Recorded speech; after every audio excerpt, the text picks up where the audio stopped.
Welcome back to the garage, guys. In today's video, we're going to show you how we cut out these A-arms using our special jig, how we designed and plasma cut out these awesome shock tabs, and how we put together the rest of the front end, which resulted in a massive 18 inches of travel. So we built this A-arm jig a couple of years ago and we've used it a few times. I know it doesn't look like much, but it really works well for us.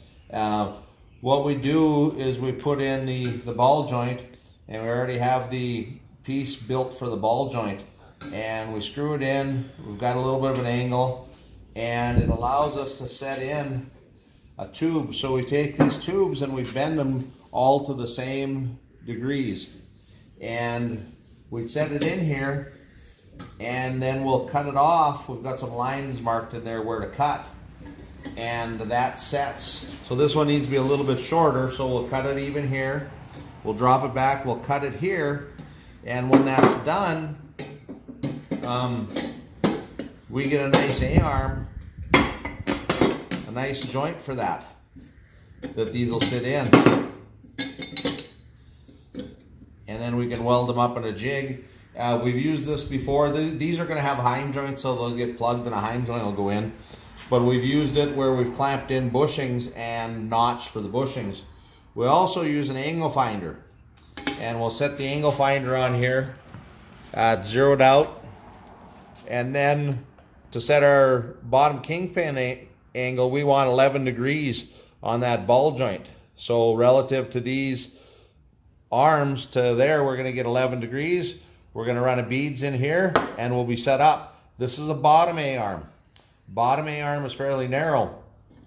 When we go to build the top A-arms, they're the same angle bent on all the tubes, but the top A-arms go to the outside one. And a little tough to see, these haven't been worked yet, but on the top A-arm, we're going to have a lot more clearance, even though same distance out here, a lot more clearance for the shock to run through. So the jigs worked really well for us. And again, these just have to get cut to length here, and then cut to length here, and then swing the ball joint in and weld them on. So there you have it, guys. We got the basic shape of the A-arms done. We got the two bottoms and the two tops. The tops, like we said, have a bigger clearance for them for the shock to make sure we don't have any trouble. Both of them have exactly the same bend. It's just where we cut it off and where we run it on our jig. To do the bends, to do the notching and get them tacked into place, about 2 hours for a set of A-arms.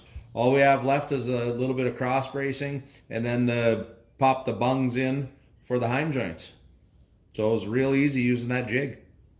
Well, we got about 90% of the welding done on this thing, which is pretty much all we can do without having to flip it on its side. So we're going to mock this thing up and see where we're at, see what it looks like.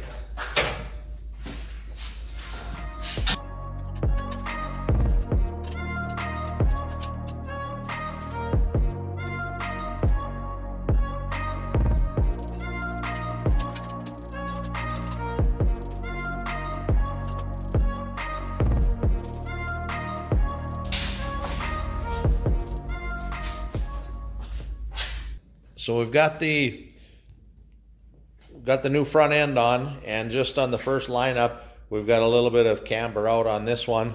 This one looks pretty good, just lined up, but we do have a lot of adjustment in these top heim joints. So if we take a look with those heim joints, there's a lot of adjustment in the top and the bottom. We also have a little bit of adjustment on the ball joints here, so the front end looks really nice. It's got a nice stance to it. It's looking good. If we take an old A-arm and we show you how much we actually lengthened the stance on the machine. So we made it a little bit wider stance to match the back tires. We also narrowed the front end where the attachments are. So the retrofit's coming along real nice. I'll give you a little profile look on it.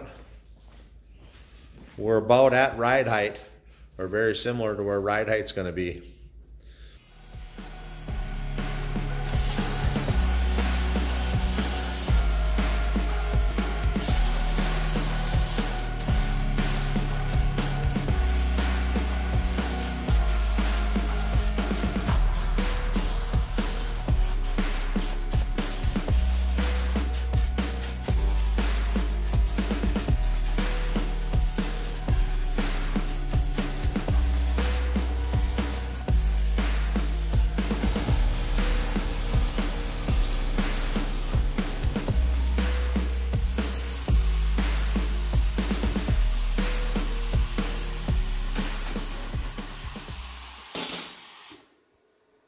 that's a lower shock mount. We're going to bend it on those bend lines.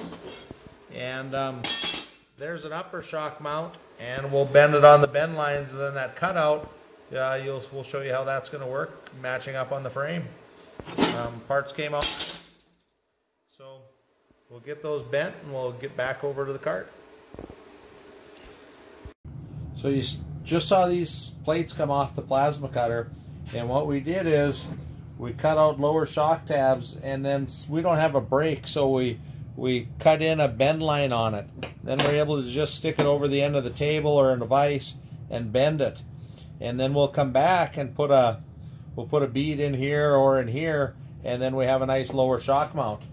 On the upper shock mount, it needs to mount on a slanted pipe.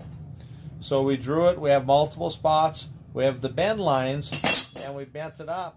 And that's going to be our upper shock mount. And then the way we drew it, it's going to fit right into the pipe at the correct angle, and it'll allow the shock to be vertical. So plasma cutter worked out fantastic for that. We'll show a little more when we get it out onto the cart. Okay, so we got our shock tab here, and we're showing you how it works. We've got the angle finder set on that bar that sets our 7.5 degree caster. So it pops into here. And then if we measure, we're hoping for 90 degrees on top of that. So we're very close. We're within a half a degree of where we were. So the tabs really worked out there. The tabs really worked out nice. Yeah, we're less than a quarter of a degree off. So really worked out well for us. We got both the top mounts in. We got both the bottom mounts stacked in. It went real easy the way we had them plasma cut out. We just had to line up the bottom a little bit. So we take a look over here. We got the shock in, and we did just a little bit of testing. It looks like by moving from here to here on the bottom, it's changing our stiffness a little bit. And then we've got all these here to change our ride height. So I mean, this will change a little bit of stiffness as well, but it seems like this is changing more stiffness, and this, as we move here, we're getting different ride heights. So we did have to modify when we cut these out. We did have to make sure there was enough room between here for the bell of the shock, so it wouldn't bottom out against this as it comes up. But we've tested that. It seems to work good. We just put the spring back on. We were doing those tests without the springs. So when we set this up, we didn't know which shock we were going to use. We have two different sets of shocks here. One of them is 18 inches long, one of them is 17 inches long. That one over there is 105-pound coils. This one has 120-pound coils. So we wanted to set it up to see which one was going to ride the best. So it's sitting right now, it's sitting fairly level. We have this one up one more than that one. It is fairly stiff on the suspension right now.